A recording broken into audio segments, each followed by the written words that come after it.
This game does not know when to shut up. Let's talk about High on Life 2. I want to clarify, because this is going to come off as a very ranty, a very aggravated and irritated review. I didn't hate High on Life 2. I just stopped caring. By the end of not a very long game, I found myself not caring about it at all. Quite frankly, I was exhausted, which, in my opinion, is one of the worst things a game can be. So, let me explain why. So let me give you a brief rundown of High on Life 2, just so you've got some context. It basically follows on from the first game after you've beat the G3 cartel, and you essentially get thrown into a bit of a mess. Your sister's being hunted down. You need to go save her. You end up working with her to then basically take out the heads of Rhea Pharmaceuticals, who are trying to turn humans into drugs.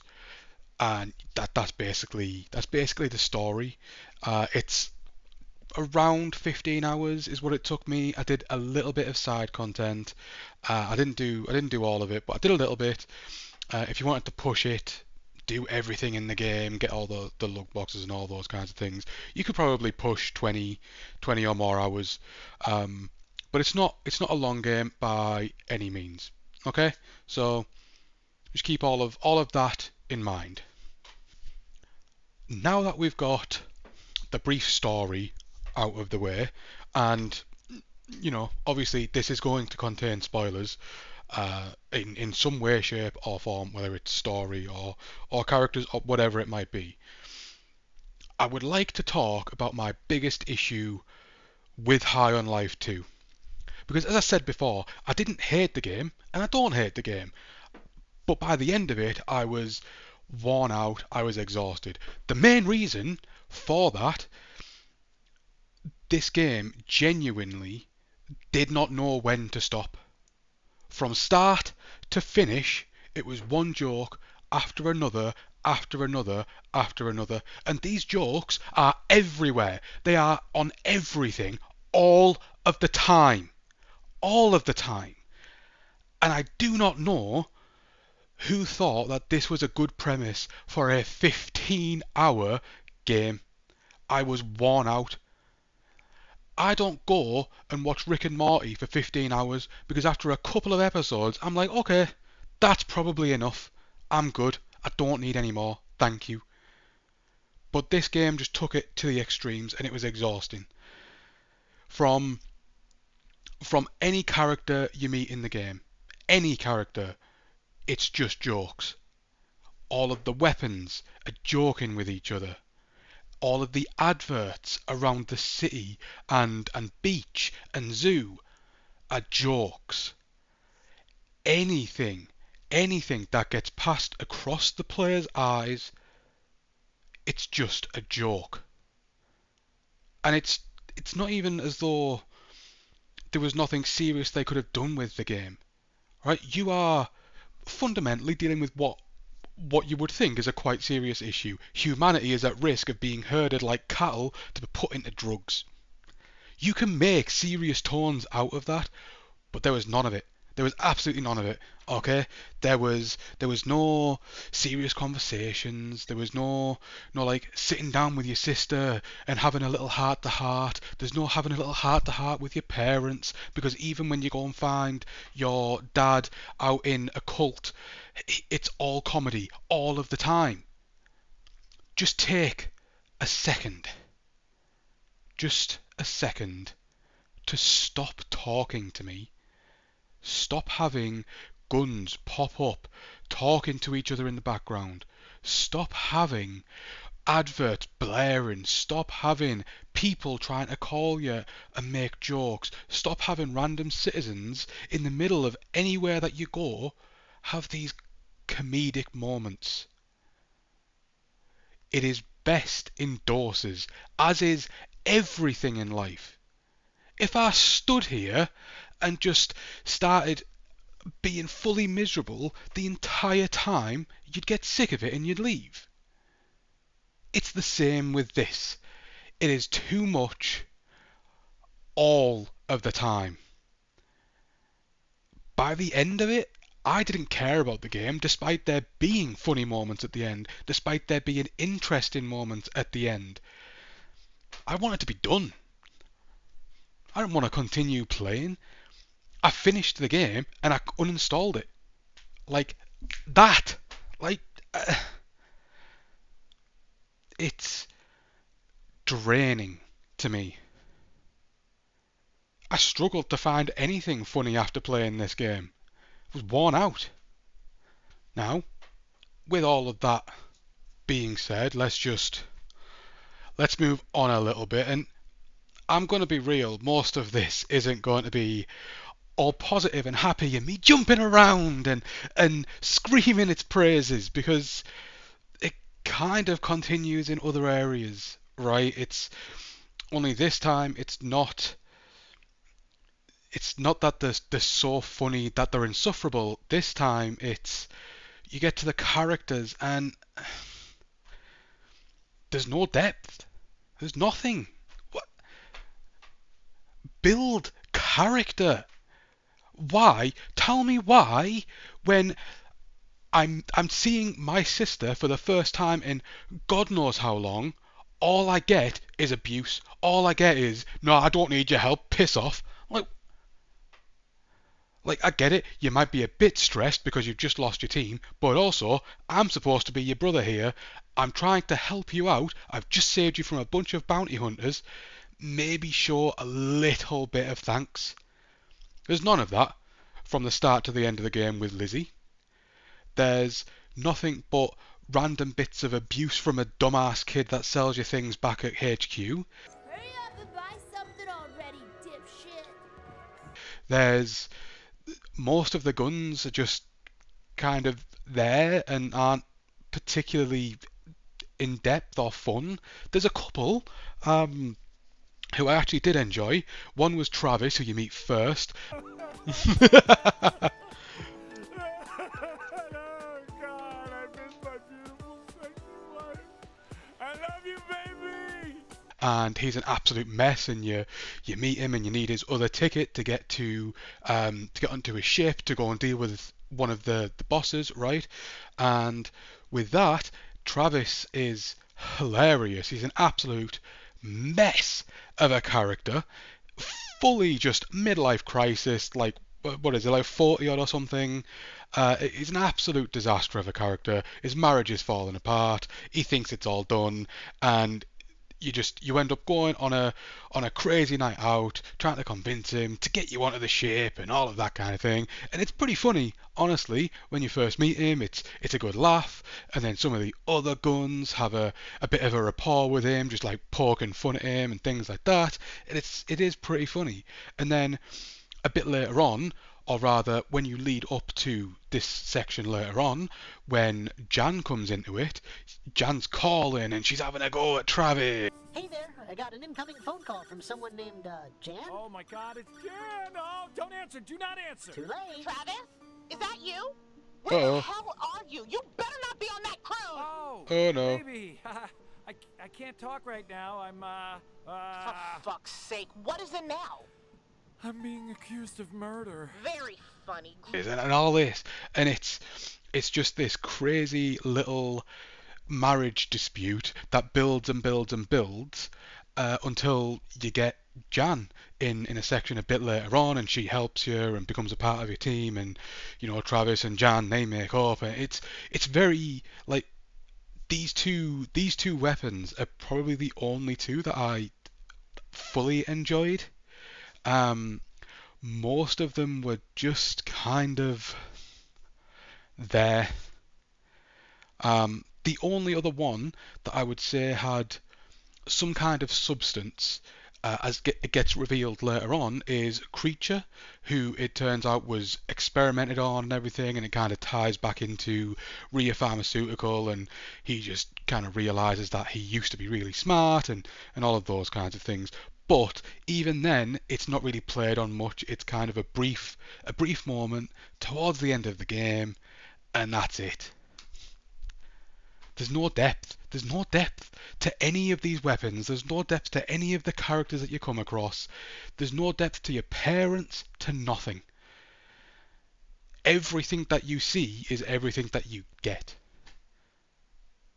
There's nothing. There's nothing.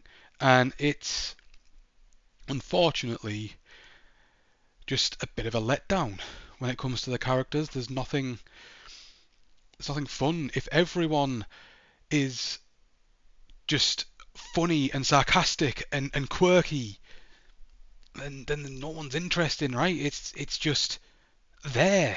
Everyone is the same. Awesome. There's no contrast.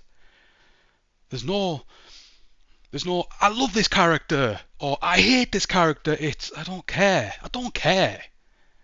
Why are these characters on my screen? I wanted to skip through dialogue every time I got into dialogue with any of them. It was a waste of my time. But it's and that carries us over into gameplay. Gameplay for High on Life 2 is pretty serviceable, if I'm honest. There's nothing super standout. There's nothing truly dreadful. The combat is more or less the same kind of loop from start to finish. You get new weapons and some new abilities to help with those weapons. You don't really get the strongest one until the end, which is Boy, obviously. And the combat just kind of feels the same no matter what. One of the reasons for this is the AI is super basic. It just runs around, look at me, I'm running around shooting. It is essentially like, Duck Hunt or something. The enemies are just running around, you're just picking them off one by one. It's nothing special, but it's not dreadful, right? They're not just immediately charging towards you and standing in your face waiting to be shot kind of bad. They are actively trying to move and kill you, right? So it's fine. There's nothing bad about it, but it's fine. It does, however, get repetitive. Everything blurred into one. I couldn't tell you about a single combat encounter from the start of the game to the end of the game, other than the bosses. They're all the same. Actually, no. Scratch that. There is one thing that I can say, which is towards the end of the game, as you're going up through the hotel to try and get to the last boss, they have different sections where it spawns the different enemies that you've encountered while going to each boss. So there's basically 4 or 5 different varieties of enemies that will spawn at each major place that you end up going, and this is the only one I remember because it was kind of like, okay, I'm essentially going through the gameplay or the enemy gameplay through this hotel. It was interesting enough, but the combat there was still the same. Shoot, rinse and repeat. Shoot, rinse and repeat. Nothing special. One thing which I really enjoyed at first, but it really started to grate on me towards the mid to late game, was the movement. The movement, when you're on your feet, it's great. No problem at all. You are just moving around. It's fine. The sprint, however, becomes a skateboard right at the start of the game. And to begin with, it's really fun. You get to go up ramps, you're grinding on everything. It's sick. You get to move fairly fast, a little bit faster than a sprint. But by the time you're at the middle to the end of the game and they're throwing these things everywhere, it becomes tedious. Because it becomes a part of the game that you need to control this nigh on uncontrollable skateboard movement. It is tedious. And it is required a lot of the time. Whether I am just trash at the game, or whether the keys don't work the way they should, or inputs were dropping everywhere. The movement felt so jank towards the back end that I was just... There was multiple times that I felt myself getting angry because the character was just out of control, and he was going off ledges and just driving into walls and all these kinds of crazy things. It was just... Stop. Please, stop. Get off the skateboard for a second. Let me run. Use my legs. It was infuriating. But at least it's memorable, which is more than I can be said for all of the combat in the game. But, speaking of combat, that does lead us into the bosses. Now, I have a love-hate relationship with some of these bosses. Most, as you would probably expect so far, or based off the rest of this video, pretty standard. Okay, it is one of them. You parry their attack. Their attack sticks into the ground. You grind up the chain. You hit them. Rinse and repeat. Dodge their attacks. Do the same thing. It's a lot of the bosses are like that. There's nothing special at all about probably a good 70% of the bosses in this game. Some of them get really irritating because the game is once again trying to be funny with something it's doing. Gwendolyn, you fight that boss 3 or 4 different times in a row, all because it's trying to make a joke of, oh, she won't stay down, and then it makes a joke again on top of that about Gwendolyn running around destroying the city because she got up again after you'd beat her again. And it's things like that. They are meh bosses. Okay, one of them though is really good. One of them though is really good, which it's definitely taken inspiration from some other areas for sure. But it's still, I enjoyed this boss fight, or I enjoyed part of this boss fight, which was Senator Muppy Doo.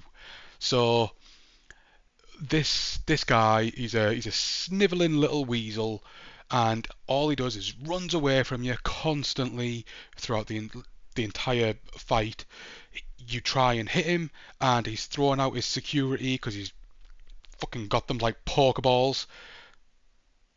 He's throwing out his security because he's got them like pokeballs. It's bizarre. But all you do is you rinse and repeat, you rinse and repeat, you take out the security and you chase him around, eventually lowering his health enough to get to the next phase of this fight, right? The next phase of this fight is the interesting part, because rather than an actual fight, this little senator gets inside your suit and he starts messing with your suit. So you end up going to the pause menu, and he's running around there. You can see him running around like system and all this kind of thing. And then you end up going to this other menu where he's trying to mess with your attack damage and all of those kinds of things. And eventually it gets to a point where he's trying to delete your save. Now, when I was playing, I tried to think of a way around this.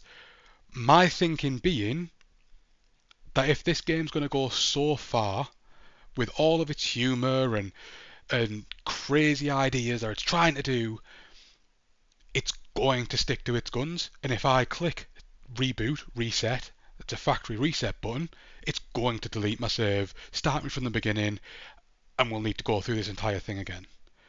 Now, don't get me wrong, I'd have been pissed if that had have happened, but it would have been so interesting because it meant that it's forcing you to think outside of the box and try and get around. Now, I tried before clicking that factory reset to just exit the main menu and see what had happened there, and nothing happened. And I tried clicking around all over the place, and I just tried any which way to get around it before accepting there probably wasn't a way, and that they tried to be clever, but really they weren't that clever.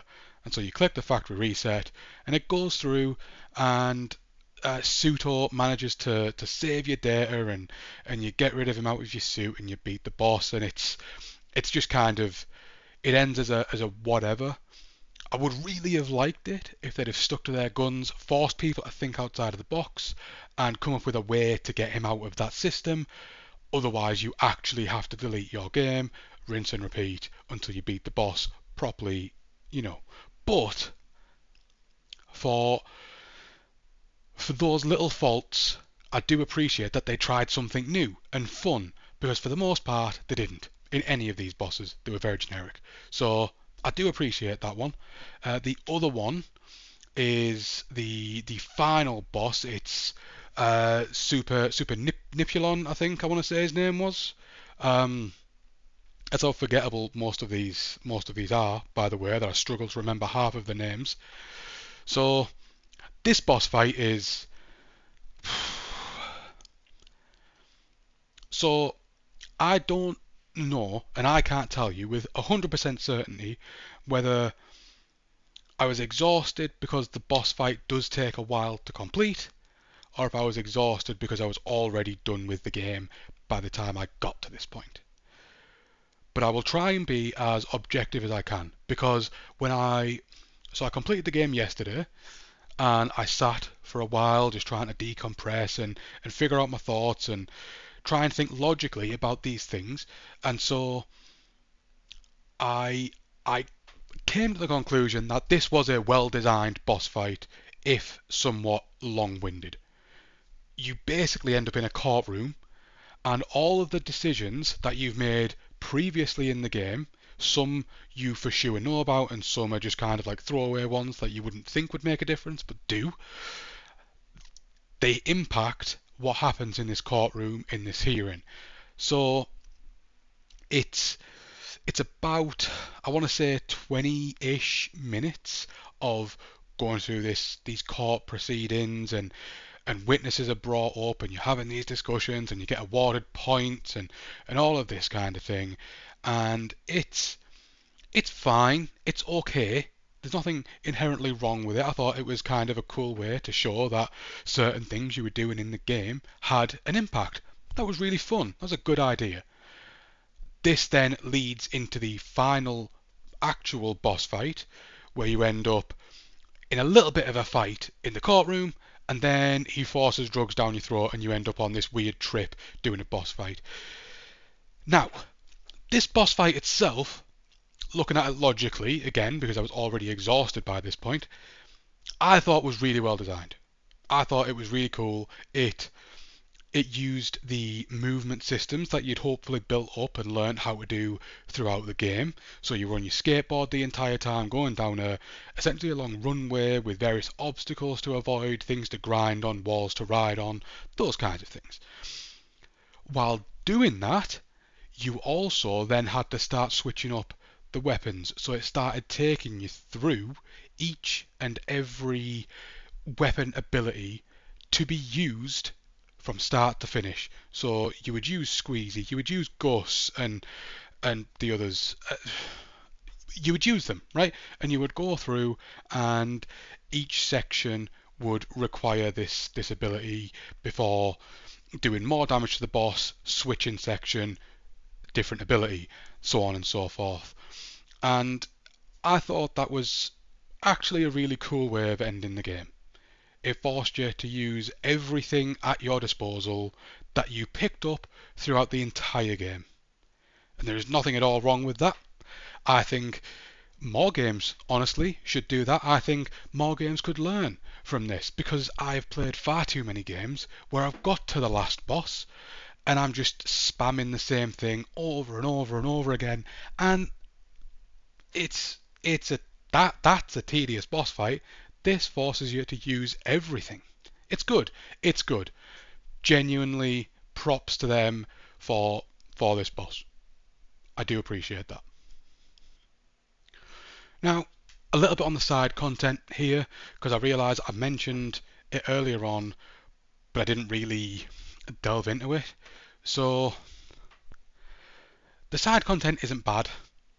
It's there if you want to go do it. It's some little puzzle rooms where you can get some upgrades to your weapons that you can't buy at the store. It's bounty posters where you just take out some of the enemies and rip down a bounty poster. It's lug boxes with money. It's skate races.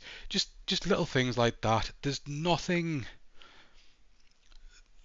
crazy about them. They aren't inherently bad. So I didn't not do them because it's bad content. I stopped doing them because I just didn't care.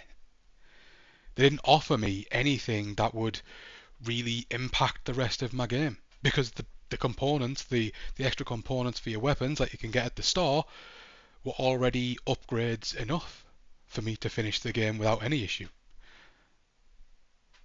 And I found enough random lug boxes out and about without going hunting for them that I got enough money to buy everything in that shop without issue. I had money left over. So the side content is there and it would push the game up to around 20 hours or so, I would say, maybe a little bit more if you did the story and then you wanted to go do all of this side content as well. Like I say, it's nothing special, but it is there if you would like it. Now, one of my biggest gripes in modern gaming, and I am I am almost positive this is one of everyone's biggest gripes in modern gaming, is the performance. Is this the worst performing game I've ever played in my life? No, of course it's not. I played Cyberpunk when it launched. That was a disaster. However, this game struggles. And it struggles everywhere. I had crashes, I had visual bugs, I had audio bugs, I had gameplay bugs. I actually had one, which I'll put a brief clip of, where I was using Boy and I was trying to move the mouse, to move the bow, and it just wouldn't. I had to click and hold as though I was doing an aim shot, like a charged shot, to actually move my character around. I fully had to close out the game and go back in. What a truly bizarre bug to experience. Pointless. Now, the fact that I have to play these games in 1080p so that they are streamable and they can be placed wherever, okay? The fact that I needed DLSS on and I needed frame gen on to get above 60 FPS on a game like this is crazy to me. It is crazy. I'm not running some trash hardware. I've got a Ryzen 9 7900, 7800, whatever it is in there. I've got a NVIDIA GeForce 4070 Ti Super in that computer. I have 32 gig of DDR5 RAM before it went so needlessly expensive. I have the hardware to be able to run that game, and still I can't. And do you want to know why? Because of Unreal Engine 5 again. I struggle to name a game that has performed well using Unreal Engine 5. The engine does not function properly for any game. Any game. Even the likes of Expedition 33. That game, tremendous. One of the best games I've ever played that had performance issues. It was tanking like crazy when I was playing that on PC. Why? It looked impressive, sure. Absolutely it looked impressive. But it had no reason to be tanking that much. This constant use of Unreal Engine 5 is causing so many potentially incredible games to have such poor performance that it makes them unplayable. My brother-in-law turned the game off and uninstalled it after about an hour because he constantly kept getting audio and visual bugs and crashes. It was unplayable. He literally sent me a message saying, I'm going to give this a few weeks until I've fixed the game. Why are we in a world where it's acceptable to release these games that clearly are not fit for purpose? I should not be struggling to play a game due to performance when it comes to... I have the hardware to play it. I shouldn't be seeing all of these crazy bugs. Hammer them out beforehand. It's why I'm not fully against early access games. Early access allows them to breathe, allows them to measure performance and all kinds of hardware and fix them, and it's great. But I digress. This game's performance, it is not the worst I've ever seen. And if you are patient, you will get through it. And not everyone will experience these kinds of bugs, and that is okay. You might be one of the few that gets through unscathed without any hardware issues, and it's flawless for you. And honestly, you are so lucky. Because I did not, and it is something to just keep an eye on. Maybe wait for a bit. If your hardware isn't the best, lower those settings and just see what you can do. But just be aware that the performance is not the best. Now, as I touched on briefly there, a game like this shouldn't struggle. I was more in meaning the graphics, right? So the graphics, they are vibrant. The game looks very, very pretty all of the time. You've got a bunch of different biomes. You've got the main city. You've got a beach. You've got a zoo. Some other places, but it looks very pretty. You've got plenty of people walking around, and it's all very nice to look at. And I had no issues with it. Honestly, I liked the vibrancy of it, the colourfulness. Too many games these days are going like super dark and dingy and boring, right? So to see all of this just like in your face, especially if you're playing HDR or something. Oof. Oh, does it pop? Baby, does it pop? It's very, very pretty game. No issues at all with that. I wish, some of the visual bugs didn't happen. That kind of ruined it, but that's just, a different issue. The game itself, very pretty. Very, very pretty. And more to this, the sound design of the game isn't bad. It's not bad. Now, there's some things you can't really know how they'd react, right? I don't have a laser blaster. I can't tell you what it'd sound like to shoot a live talking gun. I like the sound that they make.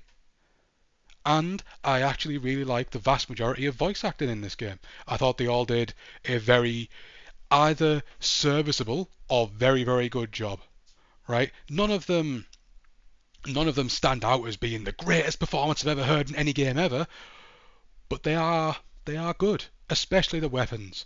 The weapons are a good laugh. Like I said, that does wear on, really does, but the voice acting, it's solid throughout. Really is solid throughout, even down to the random AI enemies that are just running around shooting. They'll make some flippant comments or the random conversations going out in the street, regardless of what they're saying. It's good voice acting. It's not bad, genuinely not bad. So from top all the way to the bottom, I had no issues with any of the voice acting, and honestly no real issues with any of the sound effects either, even down to the skateboard and the wheels rolling on the skateboard. I thought it was all very well done. It was all nice and crisp, no problems at all. So you're probably thinking, wow, Mark, you must despise this game. No, I don't. But then you must also be thinking, well, okay, who is this for then? Who would want to play this game? And that's tricky, right? That is tricky, because I've already spoke to my friends about it. I can't recommend it to any of them. Any of them. I can't even recommend it to my own family, right? What I would say is if you're more tolerant of constant humour, 15 to 20 hours of non-stop humour, and you don't care about depth in a story or anything like that, then yeah, this game could be for you. If you love Rick and Morty so much that you can put it on in the morning and watch it the entire day without a break, yeah, you'd probably really enjoy this game. You'd enjoy the humour, you'd have a good laugh, no issues. Would recommend. But like I say, if you're looking for some kind of emotional depth, if you're looking for a really unique story, if you're looking for super in-depth gameplay and mechanics and all of these kinds of things, this just isn't the game for you at all. Go look somewhere else, any other game. Leave this one for people that can handle constant humour or constant meta humour or love Rick and Morty or don't need depth and just want to run around shooting things and listening to people talk funny. That is ideal for those kinds of people, and there's nothing at all wrong with that. Different things for different people. Okay, so because I have spent however long this video is dogging on the game, I do want to clarify I don't hate it. Okay, I really did like some of those boss battles. I thought they were creative, and I wish they'd have done more of that. I think it could have been really cool.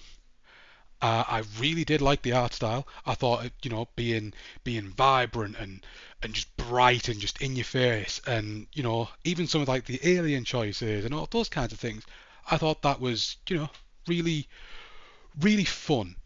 Um, and I mean early on, I did find myself really enjoying it. Some of the jokes were landing.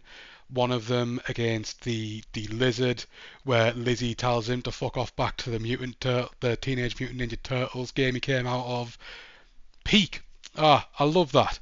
I love that. It's funny, but that is mostly an early game novelty, and it does wear down and it does wear on you eventually. With that being said, the comedy in this game can be funny, and I am very worn out by it, but it is funny. There are moments towards the end of the game that are as funny as moments at the beginning of the game, but there was too much. There was too much. I needed more than just comedy. Anything more. That that fatigue is just it's so real. And then the gameplay from start to finish, it doesn't change. You might get a couple more abilities, but you're still doing the same things, different gun. There's nothing there. There's no change to it. And then lastly, the performance issues. This is more common than I would like to admit, than anyone would like to admit these days, including the companies that make the games. The performance of games is dreadful these days. We rely too much on AI and not enough on the hardware that we use to run them. And so games are getting out of control. And this is one of them, unfortunately. So just keep that in mind. Keep all of this in mind. There are genuinely good things about this game. Unfortunately, they are hidden by the oversaturation of comedy, by the repetitive nature of everything in this game, and by the performance issues from using Unreal Engine 5, which hasn't been fixed since it released. I don't hate this game. I just don't care. So I would say if you are thinking of playing this game, if you want to try it, I would advise doing so through Game Pass. Through Game Pass, wait for a sale, something like that. I can't, in any kind of good conscience, recommend the game because of its performance issues, because of its exhausting comedy, because of the lack of depth or the lack of any kind of new and unique things that could happen. It's not a terrible game. It's just there, which is unfortunately one of the worst things a game can be. However, if you liked or loved High on Life 2, tell me why. Genuinely, the floor is open. I would love to hear why. Maybe I'm missing the point of this, and so I'd love to hear your thoughts. And next time, maybe I'll play something a little deeper, a little less noisy, a little more scary. See ya.